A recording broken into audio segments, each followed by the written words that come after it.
ऐ लोगों सुनो, ऐ आमिना के लाल को मानने वालों सुनो, ऐ मदीने के सुल्तान को मानने वालों सुनो। अल्लाह के रसूल जनाब मुहम्मदुर रसूलुल्लाह सल्लल्लाहु ताला अलैहि वसल्लम ने इरशाद फरमाया कि 3 लोग ऐसे हैं जिसे जन्नत तो दूर की बात है, जिसे जन्नत तो बड़ी चीज़ है, उसे जन्नत की खुशबू भी नसीब नहीं होगी। मेरे नबी ने साफ तौर से फरमा दिया। मेरा भाइयों, ध्यान से सुनने की ज़रूरत है और दिल की कानों से सुनने की ज़रूरत है कि आखिर वो 3 लोग कौन है जिसके बारे में हम सब के नबी जनाब मुहम्मदुर रसूलुल्लाह सल्लल्लाहु ताला अलैहि वसल्लम ने इरशाद फरमाया कि 3 इंसान ऐसे हैं जिसे जन्नत तो दूर की बात है, उसे जन्नत की खुशबू भी नसीब नहीं होगी। उसमें से सबसे पहला इंसान वो है जो नमाज को जानबूझकर छोड़ देता है। कोई उज़्र नहीं है, कोई बीमारी नहीं है, कोई परेशानी नहीं है, कोई मुसीबत नहीं है, फिर भी नमाज जैसी इबादत को जानबूझकर छोड़ देता है। ऐसे शख्स के बारे में मेरे नबी ने फरमाया कि जन्नत तो बड़ी चीज़ है, उसे जन्नत की खुशबू भी नसीब नहीं होगी। और एक मौके पर अल्लाह के रसूल सल्लल्लाहु ताला अलैहि वसल्लम ने इरशाद फरमाया, ऐ लोगों, बेनमाजी के पास बैठने से एहतियात करो।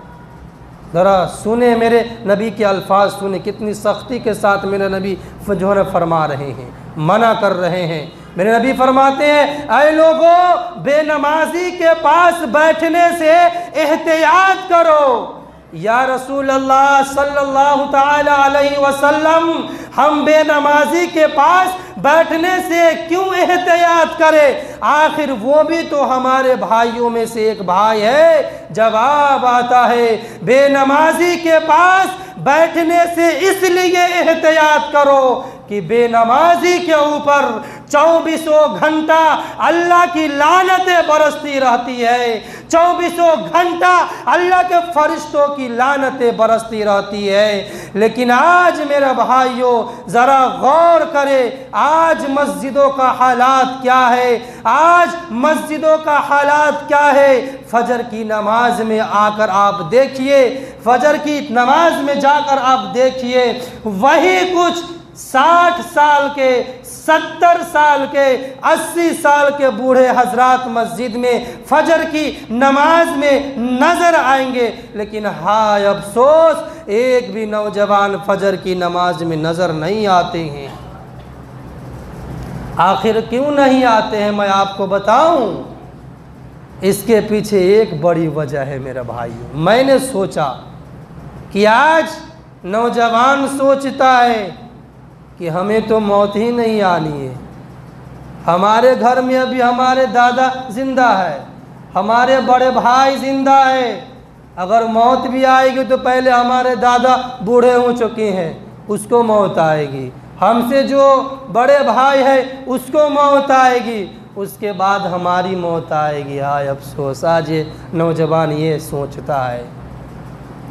लेकिन मेरे भाइयों, मैं आपको बताता चलूं, दुनिया की कोई भी माँ के लाल ऐसा नहीं है, दुनिया की कोई भी माँ के लाल ऐसा नहीं है जो आपको लिख कर दे सके कि आप इतने साल दुनिया में ज़िंदा रहेंगे।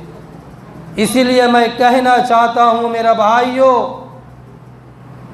मरने से पहले मरने की तैयारियां कर लीजिए।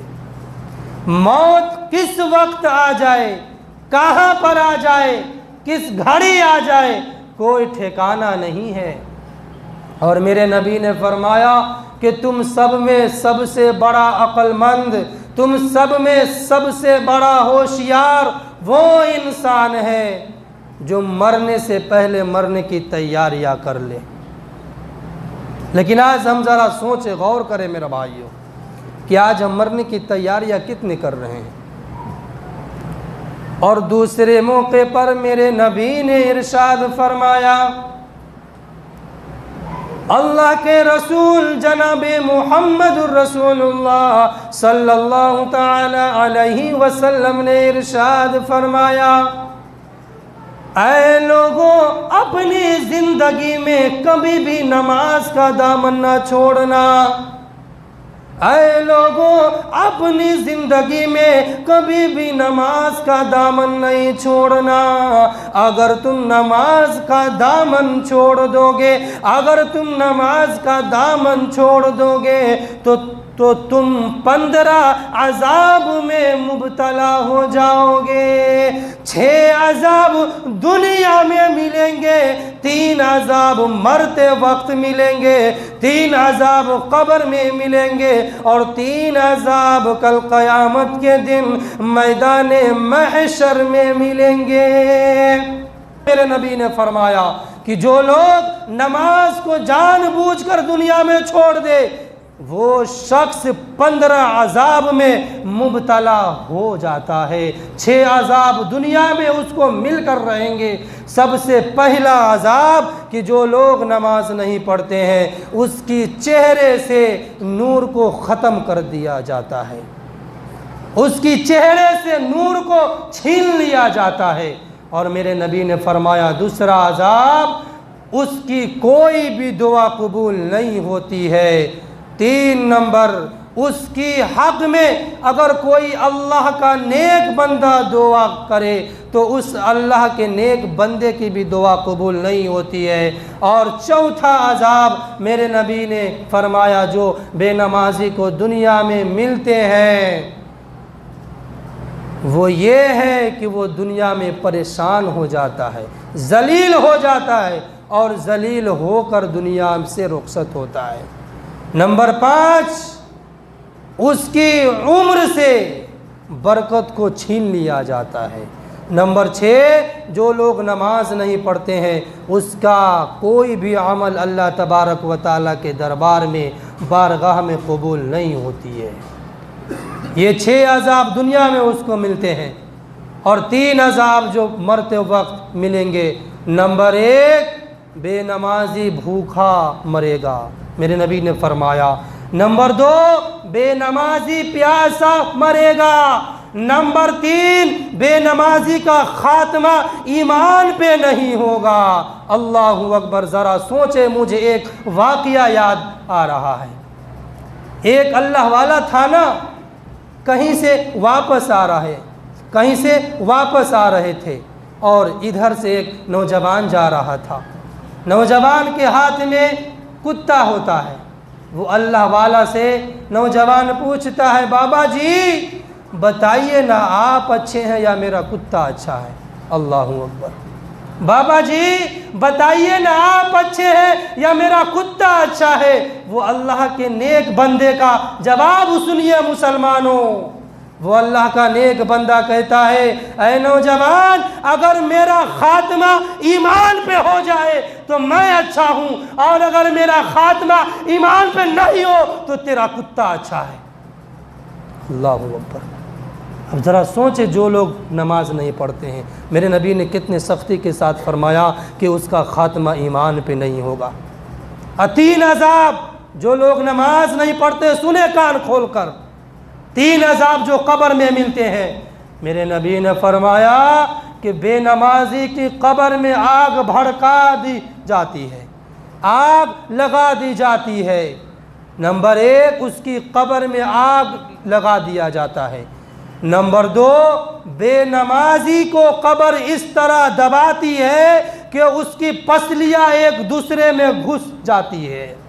नंबर 3, बेनमाजी के ऊपर अल्लाह तबारक व तआला एक सांप मुसल्लत कर देता है जो क़यामत तक उसको डसता रहता है, और वो सांप कि मेरे नबी ने फरमाया, सुनो मुसलमानों, वो सांप बेनमाजी के ऊपर मुसल्लत कर दिया जाता है कि अगर एक फूंकार अगर वो सांप पहाड़ पे मार दे तो पूरे पहाड़ रेजा रेजा हो जाए।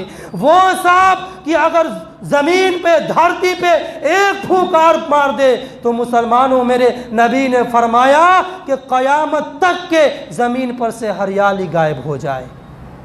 ऐसे सांप को अल्लाह तबारक व तआला बेनमाजी के ऊपर मुसल्लत कर देगा।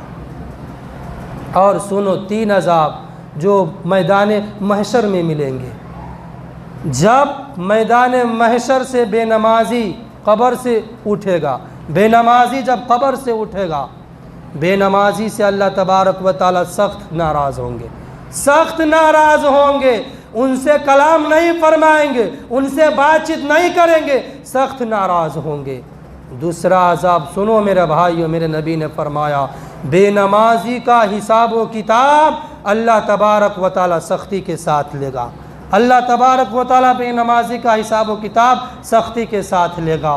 और नंबर 3, जब अल्लाह तबारक व तआला सारी दुनिया को कहेगा, ऐ लोगो मेरे सामने सजदा करो, तो सारी दुनिया अल्लाह तबारक व तआला के सामने सजदे में गिर जाएंगे। लेकिन बेनमाजी वहाँ पर भी अल्लाह तबारक व तआला के सामने सजदा नहीं कर पाएगा। अल्लाहु अकबर। अब मैं बताओ मेरे भाइयों, आज हम नमाज क्यों नहीं पढ़ते हैं? मस्जिद को आबाद हम और आप क्यों नहीं करते हैं? आज हो सकता है कि 5 मिनट 7 मिनट ज़्यादा हो जाए, क्योंकि मैं शुरू में एक हदीस बयान किया था कि 3 आदमी ऐसे हैं जिसे जन्नत तो दूर की बात, उसे जन्नत की खुशबू भी नसीब नहीं होगी। यही हदीस की रोशनी में मैं बात करूँगा और मैं अपनी बातों को ख़त्म कर दूँगा। बताओ मेरे भाइयों, गौर करो मेरे भाइयों। और मैं आपको बताऊं, मेरे नबी ने फरमाया कि जो लोग नमाज नहीं पढ़ते हैं, जब वो कब्र से उठेगा ना मैदान महशर में, तो उसके चेहरे पे गोश्त नहीं होगा। लोग कहेंगे कि देखो ये बेनमाजी आ रहा है, दुनिया में जानबूझकर नमाज को जो छोड़ दिया करता था। तो बताओ मेरे भाइयों, हम नमाज को कायम करेंगे? न ऐसे काम नहीं चलेगा। दिल से बोलिए, हम नमाज पढ़ेंगे इंशाअल्लाह।